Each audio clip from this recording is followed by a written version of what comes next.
It feels like a tornado has come through our local economies. We have so many businesses that closed, many others that pivoted to survive in some way, and just the job loss is unbelievable.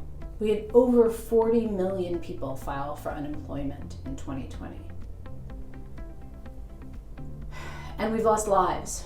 We've lost so many lives. And the impacts have disproportionately impacted our Black and brown communities. And we need to think about what we're going to do as we move forward. How are we going to rebuild out of this in a way that is more resilient, more equitable, more meaningful for more people? One of the things that I think is important to think about is that the places that will come out of this strongest are the places that are investing in their people. They really mean investing in their people, thinking about and acknowledging the skills that are already there in their community, and thinking about how to best support the growth of those skills. When we think about entrepreneurship and the investment in entrepreneurship, that's one of the ways forward. There are communities that are deciding to invest in their entrepreneurs, the people who already live in their community, and in the small businesses that are already in their community, to figure out not only how to survive this, but how to be stronger. How do you grow coming out of this? There are communities that are thinking about how to be competitive, even in their local economy, and how small-scale manufacturing can be a part of that solution. These are small-scale manufacturing, as you know, are businesses that can sell both in person and online. They might be selling direct to consumer, or they might be selling wholesale. They might be a part of a larger supply chain.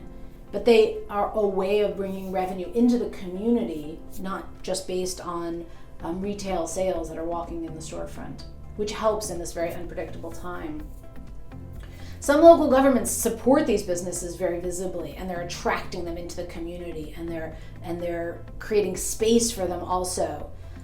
And in fact, what we're going to see is that the communities that are making this investment now and the people that they're making the investment into right now are going to succeed more and faster than the places that are not making those investments right now. We have to decide how we're going to rebuild. How are we going to recover from this tornado that hit our lives and hit our economy? I think we need to rebuild stronger and in a more inclusive way.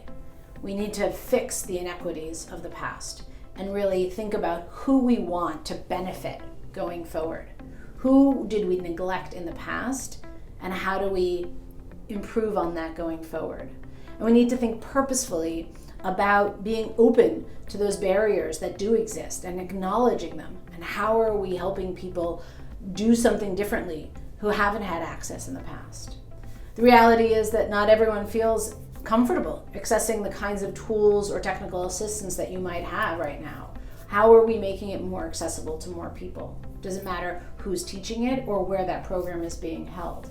Our responsibility is to address those barriers that are there and fix them. So as we come out of this crisis, I encourage you to not only think about the role of small-scale manufacturing businesses, but think about investing in the people and in the places that they need to be able to thrive.